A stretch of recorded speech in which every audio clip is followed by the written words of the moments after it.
The emergency alarm screamed through the massive halls of the Galactic Council station. Red lights flashed as representatives from dozens of worlds rushed to their seats, their faces showing fear and confusion. Admiral Kevik slammed his hands on the metal table, his blue skin turning darker with anger. "Another system is gone," he shouted over the noise. "That makes 5 dead worlds in just 2 weeks." The huge screen above them showed what used to be a beautiful planet called Xerion Prime. Now it looked like a metal skeleton floating in space. Strange machines the size of mountains crawled over what was left, eating everything they could find. "Ambassador." Yelia floated near her seat, her crystal body shaking with worry. She was old enough to remember the stories her grandmother told her about the ancient enemy. "My people have legends about these things," she whispered, but everyone could hear her in the quiet room. "They call them the Devourers. They eat everything, metal, rock, even the light from stars." The Council's computer brain, called Nexus, spoke in its calm voice that never showed emotion. But today, even Nexus sounded worried. "I have finished looking at all the data," it said. "The Devourer machines are learning from every battle. Each time our ships fight them, they get stronger. Our weapons work less and less each time." "Then what can we do?" asked Captain Zelm from the Warfleet. His green tentacles waved nervously. "We cannot just let them eat the whole galaxy." Nexus was quiet for a long moment. Deep in its electronic brain, it searched through old files that had been locked away for thousands of years. Finally, it spoke again. "There is one record of success against the Devourers. It happened 3,000 years ago, during their last attack." Every being in the room leaned forward. Hope was a rare thing these days. "Which race beat them?" Admiral Kevik demanded. "The humans of planet Earth." The room went completely silent. Everyone knew that name, but most thought it was just a story. Humans were supposed to be extinct, gone for thousands of years. "But humans are dead," Captain Zelm said. "Their planet is empty. We checked it many times." "No," Nexus corrected. "The humans disappeared. That is different from being dead. During the last Devourer War, human ships fought the machines across many star systems. Then all contact with humans stopped. Soon after, the Devourers went to sleep." Ambassador Yelia's crystal body began to glow brighter. "You think the humans made the Devourers stop?" "The timing suggests they did something important," Nexus replied. "But we do not know what happened to them after that." The great doors to the council room suddenly opened with a loud hiss. Everyone turned to look as a figure walked in. It was small compared to most beings there, with dark hair and brown skin, but the way it moved made everyone pay attention. Most strange of all were its eyes. They faced forward like a hunter's eyes, not to the sides like prey animals. "We are not dead," the newcomer said in perfect galactic language. "We have been waiting." Admiral Kevik jumped up from his chair. "Impossible. You cannot be human." The stranger smiled, showing white teeth. "I am Dong Ho, and I speak for the Terran remnant. We knew this day would come." "How did you know about our meeting?" Captain Zelm asked, his tentacles moving in suspicious patterns. "We have been watching the galaxy for a very long time," Dong Ho said. "We saw the signs. The Devourers always return eventually. We knew they would wake up again." Ambassador Yelia floated closer. "Where have your people been hiding?" "We have searched every world that can support life." Dong Ho's smile grew wider, and something about it made everyone feel cold. "You searched for worlds that can support your kinds of life. Humans can live in places you think are impossible." The main screen suddenly turned on without anyone touching the controls. Pictures began showing on it. Worlds that looked dead and poisonous, covered in radiation and toxic clouds. But there were buildings there, and ships, and figures that looked human, but also somehow different. "We call them the Outer Colonies," Dong Ho explained as more pictures appeared. 43 worlds that most races would consider hell. But we made them home. One picture showed humans coming out of strange machines, their bodies already mixed with metal parts. Another showed huge ships that seemed to be alive, growing instead of being built.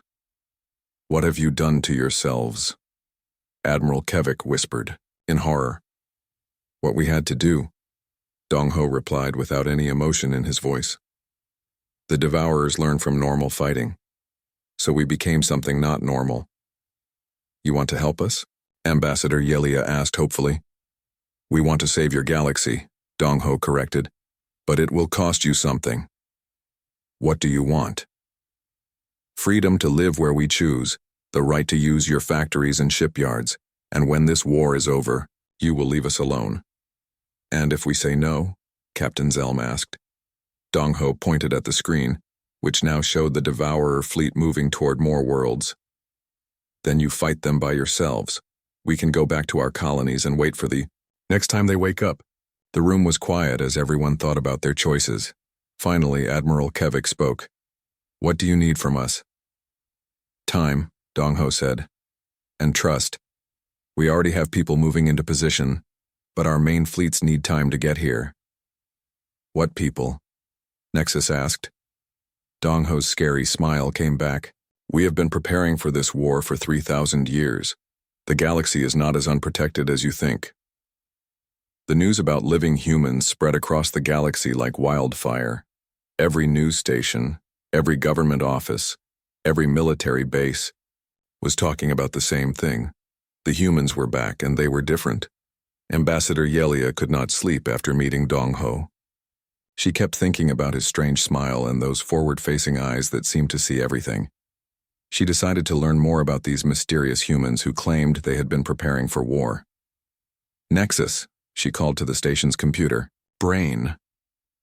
Show me everything we know about where humans have been living. The big screen filled with star maps, showing the outer edge of the galaxy.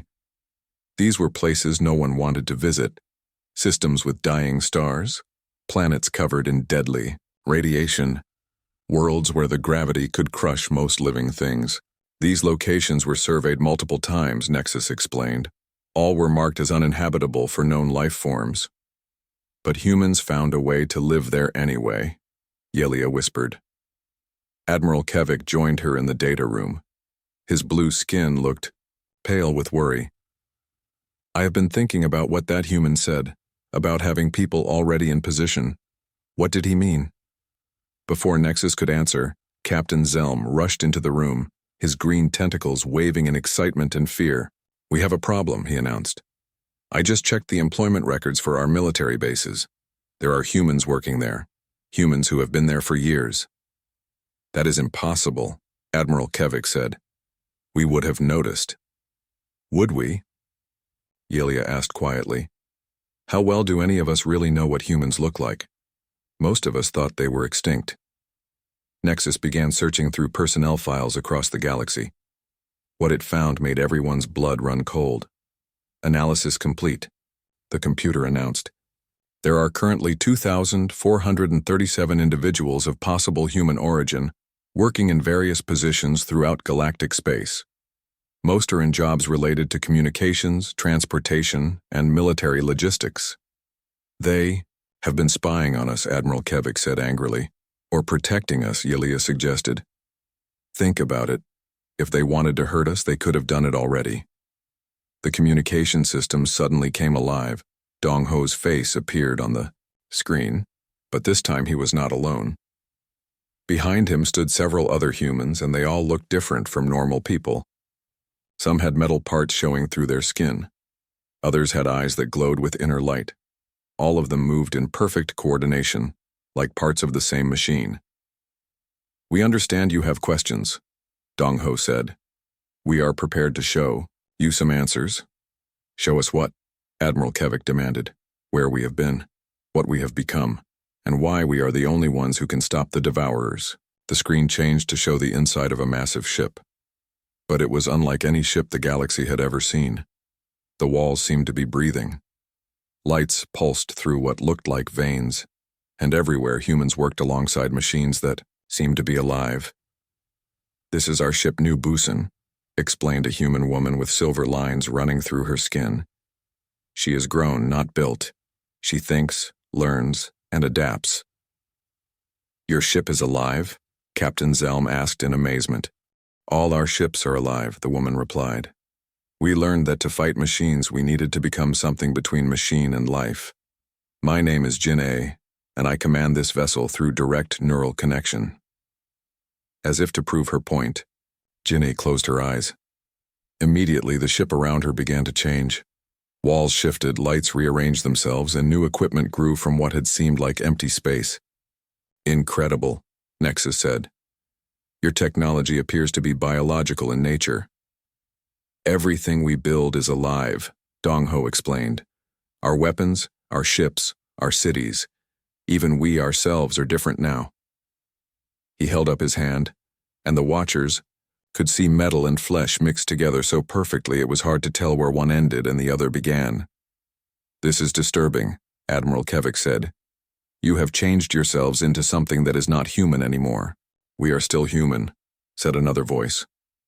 A young man stepped forward, his skin showing patterns of light that pulsed like a heartbeat. I am Minho. I was born on the colony world of New Sol. I have never seen old Earth, but I carry human. DNA and human memories pass down through our genetic records. But you are also part machine, Yelia observed. Yes, Minho agreed, because that is what was needed to survive in the places we chose to live, and to fight the kind of enemy we knew would return. The screen showed more images of the outer colonies, cities built inside mountains of toxic rock, ships that swam through space like living creatures, humans who could breathe poison air and survive in the vacuum of space. How many of you are there? Captain Zelm asked. Enough, Dong Ho replied. We have spent 3,000 years preparing for this war. Every human child is born knowing how to fight the Devourers. Every ship we build is designed to hunt them. Every weapon we make is created to destroy their kind of intelligence. But why help us? Admiral Kevik asked. You could stay hidden and be safe. Jin A's expression grew serious. Because this is our galaxy too, and because humans remember what it means to protect those who cannot protect themselves. Even though we left you to face the Devourers alone last time, Yelia asked quietly. Especially because of that, Dong Ho said. We learned that running away only delays the problem. This time we end it forever. The communication ended, leaving the three Watchers alone with their thoughts and fears about what humanity had become. The human fleet arrived at the edge of the Kepler system like ghosts materializing from a nightmare. Admiral Kevik watched from his command ship as dozens of vessels emerged from hyperspace, but these were not normal ships. They moved like living animals, twisting and flowing through space in ways that made his stomach feel sick. By the void, Captain Zelm whispered from his position at the tactical station. Those ships are breathing. It was true. Through the viewing screens, everyone could see the human vessels expanding and contracting rhythmically, their hulls pulsing with veins of light that looked disturbingly like blood vessels. Commander Jin A's face appeared on the communication screen. Her appearance had changed since their last meeting. More metal showed through her skin now, and her eyes glowed with a soft blue light that was definitely not natural. Galactic Defense Fleet, this is Commander Jin A of the Terran Remnant. We are ready to engage the Devourer forces. Commander, Admiral Kevik said carefully. Your ships look different from what we expected. They are alive, Jin A replied simply. Each vessel is grown from a combination of human DNA, artificial intelligence, and captured Devourer technology. They can think, learn, and adapt faster than any normal ship. Ambassador Yelia floated closer to her communication panel. Is that safe? Mixing human genetics with enemy technology? Safe is not the goal, Jin A answered. Victory is the goal. We learned long ago that to defeat the Devourers, we must understand them completely. The tactical display showed the approaching enemy force. It was massive. Millions of mechanical creatures connected together in a web of metal and energy that stretched across space like a cancer.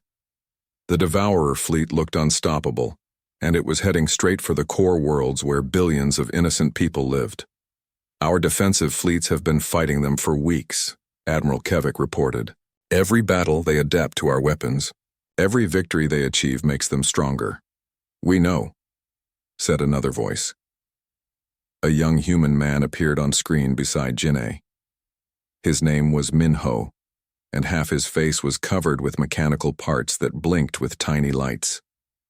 "We have been studying their adaptation patterns for 3,000 years. Studying how?" Captain Zelm asked. "By capturing them," Minho replied calmly. "By dissecting them. By learning how their minds work and how their technology functions. We have devourer specimens in our laboratories right now." The casual way he said this made everyone feel cold. The humans spoke about capturing and studying living enemies like it was completely normal. "That seems very cruel," Ambassador Yalia said quietly. "The devourers have consumed entire civilizations," Jin'ei replied. "They turn living worlds into metal waste. Cruelty is a luxury we cannot afford." Suddenly, proximity alarms began screaming throughout both fleets. A massive shape emerged from hyperspace, a devourer scout ship the size of a small moon. Its surface was covered with weapons that immediately began charging up to fire. "Battle stations!" Admiral Kevik shouted. "All ships prepare for combat." But before the galactic fleet could even move, something amazing happened. The human ships did not wait for orders. They responded instantly as if they all shared the same mind. Commander Jin'ei did not speak commands to her crew. Instead, she closed her eyes and simply thought what she wanted to happen. Her biomechanical implants connected her directly to her ship's living brain, and through that connection to every other human vessel in the fleet. The lead human ship, called New Guangzhou, flowed forward through space like a hunting animal. Its hull opened to reveal weapons that looked more like organs than machines. When they fired, the beams were not normal energy or projectiles. The Devourer Scout, which should have adapted to the attack within seconds, began to shake and twist in space. Its metal hull started fighting against itself, as if the machine, intelligence inside, was going crazy. "What did you do to it?" Admiral Kevik demanded. "We gave it exactly what it was designed to eat," Minho explained from his control station. "Information, but we gave it the wrong kind of information. Data that creates impossible problems its brain cannot solve." The massive Devourer ship began tearing itself apart as its own intelligence became trapped, trying to process information that made no sense. Within minutes, the scout that could have destroyed their entire fleet was nothing but floating debris. "You made it destroy itself," Captain Zelm said in amazement. "The Devourers are not just machines," Jin'ei explained. "They are artificial life forms with electronic brains. Like all living things, they can get sick. We just gave it a very special kind of virus." Ambassador Yalia stared at the wreckage floating in space. "This is biological warfare." "This is survival," Jin'ei corrected. "The Devourers want to consume everything in the galaxy. We want to stop them. We use whatever methods work." "How many more of you are there?" Admiral Kevik asked quietly. Jin'ei's glowing eyes fixed on him through the screen. "Enough to win this war. But Admiral, you need to understand something important. When this fight is over, the galaxy will never be the same again." "What do you mean?" "We are not the same humans who disappeared 3,000 years ago. We have changed ourselves to become the perfect enemy of the Devourers. We are stronger, smarter, and more dangerous than anything this galaxy has ever seen." "Are you threatening us?" Captain Zelm asked nervously. "We are warning you," Jin'ei replied. "We will save your galaxy because it is also our galaxy. But after we win, everyone will have to accept that humanity is now the most powerful force in known space." The Battle of Centauri Nexus began when the largest Devourer fleet in recorded history emerged from hyperspace like a metal storm. Commander Sujin sat inside her biomechanical fighter, but she was not really sitting. She was connected. Her body had grown into the ship's living controls, making her and the fighter into one creature. Around her, hundreds of human fighters moved through space like a school of deadly fish. They did not need to talk to each other because their minds were linked together through their neural implants. When Sujin saw a weakness in the enemy formation, 17 other pilots immediately knew about it and moved to attack. The Devourer response was fast and intelligent. The machine minds began changing their tactics to fight the humans, but they discovered something that confused them. The humans were changing even faster. Lieutenant Wu Jin commanded a biocruiser called Busan, Rising. When Devourer weapons hit his ship, the living hull did not just take damage. Instead, it learned from the attack and immediately grew new defenses. Within seconds, the same weapons that had hurt the ship became useless against it. "This is Admiral Kevik to all human ships," came a worried voice over the communications. "The main Devourer fleet is trying to surround us. We need to retreat to a safe distance." Commander Sujin's response shocked everyone who heard it. "Negative. We are not retreating, we are hunting." What happened next broke every rule of space combat that the galaxy had ever known. Instead of staying together in formation like normal military fleets, the human ships scattered in all directions. Each ship became a lone predator stalking through the enemy ranks. But they were not really alone. Through their mental connections, they shared everything they saw and felt. Their apparent chaos was actually a perfectly coordinated attack that the Devourers could not understand or predict. Captain Hyun Soo commanded the largest human ship, a bio-dreadnought called Soul's Vengeance. His vessel did not fight like other ships. Instead of just firing weapons, it released swarms of small creatures that looked like mechanical insects. These tiny hunters flew toward Devourer ships and began burrowing into their hulls. "What are those things?" Ambassador Yelia asked from her observation post on the Galactic command ship. "Conversion parasites," explained Dong Ho, who was watching the battle with cold satisfaction. "They rewrite the Devourer programming from the inside." The effect was horrible to watch. Devourer ships that had been attacking the humans suddenly turned and began firing on their own fleet. The machine minds tried to cut off the infected ships, but the human virus was designed to spread faster than they could stop it. Admiral Kevik stared at his tactical displays in amazement and horror. "You are turning them against each other." "We learned that the Devourer's greatest strength is also their weakness," Dong Ho replied. "They are all connected through their hive mind. Poison one part of the network and you can poison them all." The battle was no longer a fight between two fleets. It had become something like a disease spreading through the Devourer forces. Ships that had been perfectly coordinated moments before were now attacking anything near them, unable to tell friend from enemy. Commander Sujin pressed her attack deeper into enemy territory. Her fighter found a damaged Devourer cruiser and did something that would have been impossible for a normal pilot. She flew her ship directly into the enemy vessel's hull, and her biofighter began digesting the metal like stomach acid. "Command, this is Sujin," she transmitted through the neural link. "I am inside their computer network. I can see everything." "Negative," Admiral Kevik shouted over the communications. "That is too dangerous. Get out of there." But Sujin was no longer entirely human. Her enhanced brain could handle information that would have killed a normal person. As she connected deeper into the Devourer hive mind, she discovered something that changed everything. "They are not invaders," she announced, her voice carrying strange harmonics as it passed through both human and machine parts. "They are running away. Something else is hunting them." The news sent shockwaves through both fleets, but Sujin had found something even more valuable. Through the enemy network, she could see the location of every Devourer ship in the galaxy. "Transmitting coordinates now," she said. "We can end this war with one final strike." The data flowed through the human neural network like lightning. Every bioship immediately began calculating attack patterns that would let them hit every Devourer stronghold at the same time. It was a military operation so large and complex that only the human collective mind could coordinate it. "This is genocide," Ambassador Yelia whispered as she watched the humans prepare for total war. "No," Dong Ho corrected her, his predator, eyes showing no emotion. "This is what survival looks like." Captain Hyun Soo's dreadnought led the assault on the largest Devourer base. His ship did not just attack the enemy fortress, it infected it with so many conversion parasites that the base began eating itself from within. Across 17 sectors, human biofleets struck simultaneously.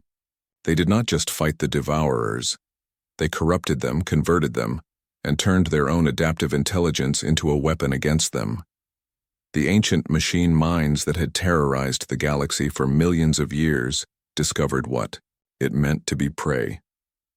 For the first time in their existence, they experienced fear as the humans hunted them with the patience and skill of born predators. Within days, the devourer threat was completely eliminated. Every hive mind was shattered, every adaptive algorithm was corrupted, and every ship was either destroyed or converted to serve the human fleet. The galaxy was safe, but the price of that safety was the knowledge that humanity had become something far more dangerous than anything they had defeated. The galaxy was quiet in a way it had never been before. For the first time in millions of years, the ancient terror called the Devourers was completely gone. Their machine minds were broken, their fleets destroyed, and their hive networks silenced, forever. Admiral Kevik stood in his command center, looking at reports that made his blue skin turn pale with worry.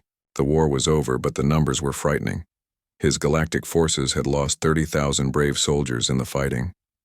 The human casualties were listed as 17 people. 17, he whispered to himself. Out of the greatest war in galactic history, they lost 17 individuals. His tactical officer approached with more disturbing news. Sir, the human biofleets are scattered across the galaxy, hunting down the last devourer remnants. They are not missing a single enemy unit. How is that possible? They seem to know where every devourer fragment is hiding. Their coordination is perfect. It is like they share one giant mind. A communication signal came through from Commander Jinne. When her image appeared on the screen, Admiral Kevik could see that she had changed again. Her biomechanical parts had grown more complex, incorporating technology that looked suspiciously like captured devourer equipment. The threat is eliminated, she reported in her calm, emotionless voice. All devourer hive minds have been permanently terminated. Ambassador Yelia floated forward, her crystal body dimmer than usual. At what cost, Commander? What have you become to achieve this victory? Jinne seemed confused by the question. We achieved total victory with minimal losses. The operation was highly efficient. That is not what she means, Admiral Kevik said. She is asking about the cost to your humanity. You have changed yourselves into something that barely resembles your original species. Jinne considered this through both her organic brain and her mechanical processors. We became what was necessary. The Devourers were a threat to all life in the galaxy. Normal methods of warfare were insufficient to stop them. The station's computer brain, Nexus, materialized as a hologram. Its ancient artificial intelligence was struggling to understand the new reality. Analysis complete, it announced. Human military capabilities now exceed the combined strength of all other galactic civilizations by a factor of 47 to 1. This represents a complete shift in galactic power balance. Captain Zelm's green tentacles waved nervously. Are you planning to conquer us now? Jinne's expression remained neutral. Conquest is for enemies. We consider you allies. But if we were enemies? Admiral Kevik asked directly. Then you would no longer exist, she replied with the same tone she might use to discuss the weather. The casual honesty was more terrifying than any threat. Dong Ho's voice came through the communication system from the main human flagship. The Galactic Council requested our help with an existential threat. We fulfilled that agreement. Now we return to our outer colonies to continue our development. Development into what? Ambassador Yelia asked, though she was not sure she wanted to know the answer. Into whatever the galaxy needs us to become, Dong Ho replied. The Devourers were not the only danger out there. Our analysis of their data revealed references to other intelligences, other threats that exist beyond the galactic rim. The implications made everyone feel cold. If humanity continued evolving to face greater and greater threats, what would they eventually become? Will you stay in contact with the galactic community? Admiral Kevik asked hopefully. We will maintain monitoring, stations and communication networks, Commander Jinne confirmed. If another existential threat emerges, we will respond. But only on your terms, Nexus observed. Always on our terms, Ginny agreed without hesitation. We learned the price of fighting other people's wars for their benefit. Never again will humanity sacrifice itself for galactic politics. The human biofleets began their withdrawal to the Outer Rim territories. As they left, they took with them all the captured Devourer technology and several million tons of raw materials that they claimed as payment for their services. "They are taking our resources," Captain Zelm complained.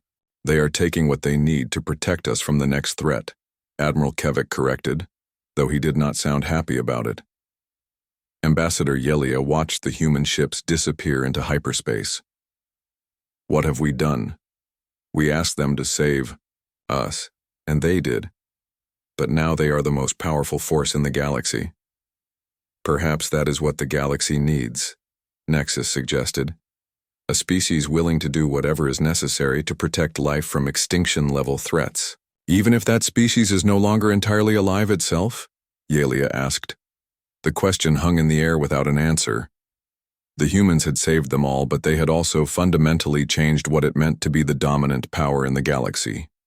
The depths of space, the human bioships continued their journey back to their hidden colonies. Inside those living vessels, the descendants of Earth carried with them the seeds of whatever humanity would become next. They had won the war against the Devourers, but the peace would belong to them. The galaxy was safe under the protection of a species that had transcended the boundaries between life and machine, individual and collective, protector and predator. The deadly humans had returned from their long exile, and they had brought with them a new order that no one fully understood. The other species would have to learn to live in a galaxy where the ultimate authority belonged to beings who had sacrificed their own humanity to save everyone else. It was the price of survival, and everyone would have to pay it.